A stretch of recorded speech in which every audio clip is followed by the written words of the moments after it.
There's a trick here. I think it was Nintendo Power that revealed it. You get the cross, a triple shot, all of your whip upgrades, and full hearts. That's what it is. Very cool. I wouldn't normally do that, and in fact, it's not really necessary for him. For Dracula.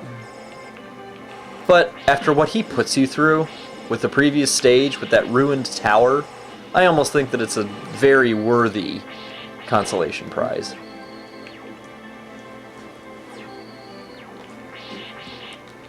Now him I had very, very clear memories of beating.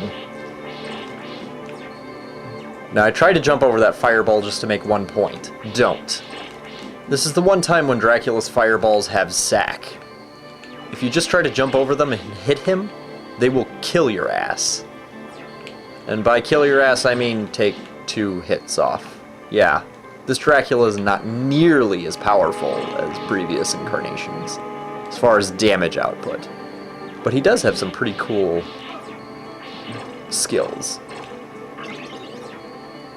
One of which is too beneficial to the player.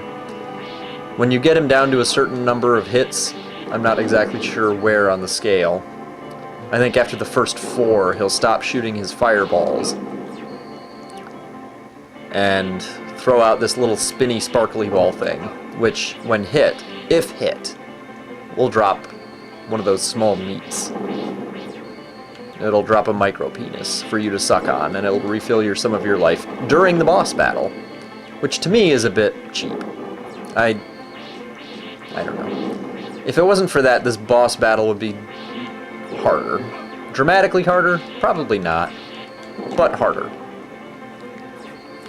And then when you get him down to about 1/3 of his life, I believe the same thing happens. And that is, of course, what saved my sorry ass. And then after you get him down to the 1/4 mark, he turns into his true form, which is, in my opinion, a little disappointing. He looks kind of cool, and his attack is nice and flashy. But it's relatively easy to dodge, and, well, it's just not that big blue bastard from the original. I mean, when you kick Dracula's ass enough, he should turn into a giant ass monster. It's just par for the course. It just seems to me there's no reason for him not to become that. I mean, what Castlevania is complete without bestiality in the end? Forced bestiality at that. But I think it's his demise that's somewhat the most bothersome. Certainly it gives you a moment to really savor doing what you do best to him, but how did that window break open? It just kind of pops open. You'd think Dracula's tower would be just a big fucking concrete barrier against light. Not that the vampire aspect of these games has ever really been important.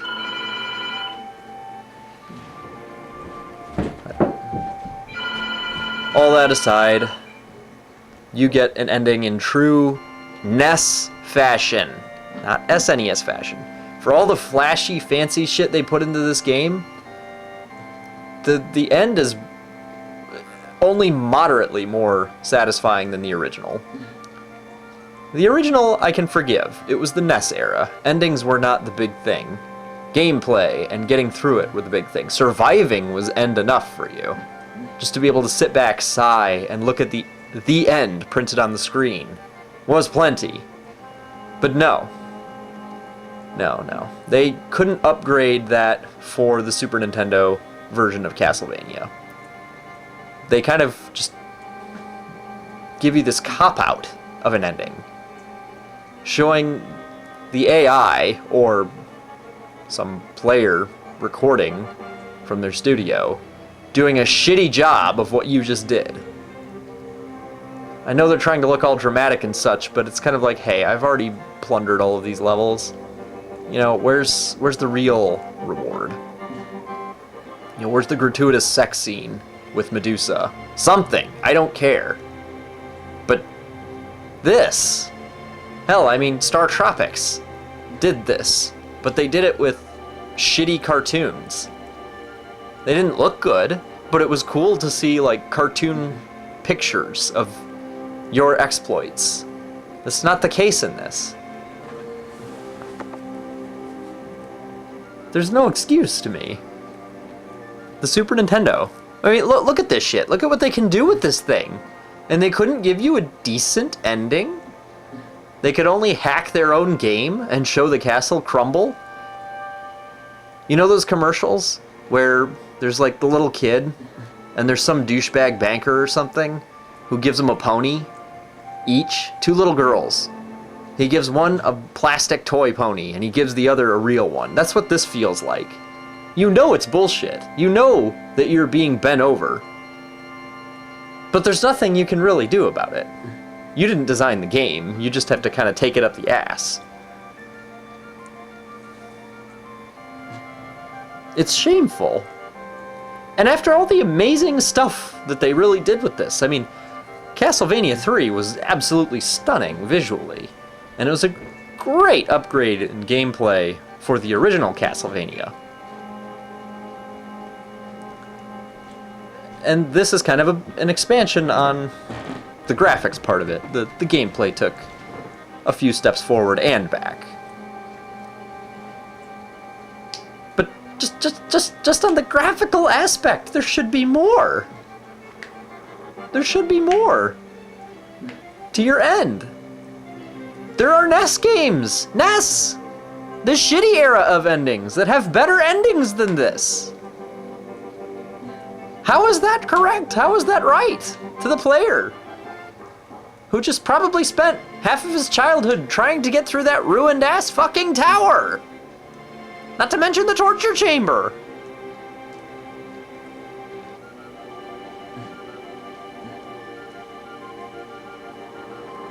There's just no end in sight. You can only weep. Just weep a little bit more as this goes on.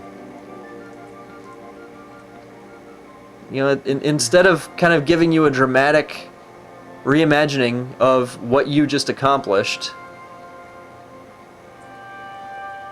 you're given all the time in the world to think. To think about what you just went through. Figuring that there would be something at the end, something valuable for you to take away from it. Something! And there isn't. Oh.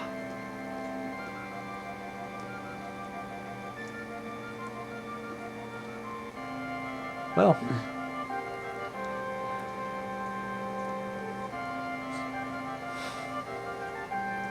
Yes.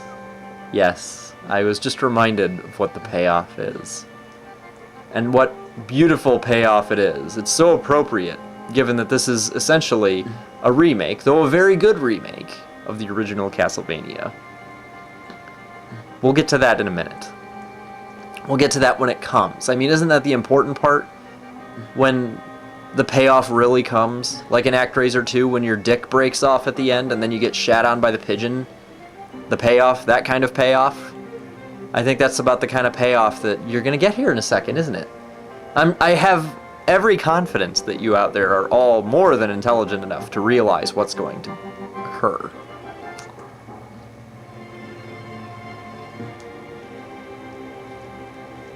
Five seconds left to guess. Oh. Could it be? Could it be? Maybe? Yes! You start the fuck over. You start the fuck over with Neverland in the background with Skull fucking Rock.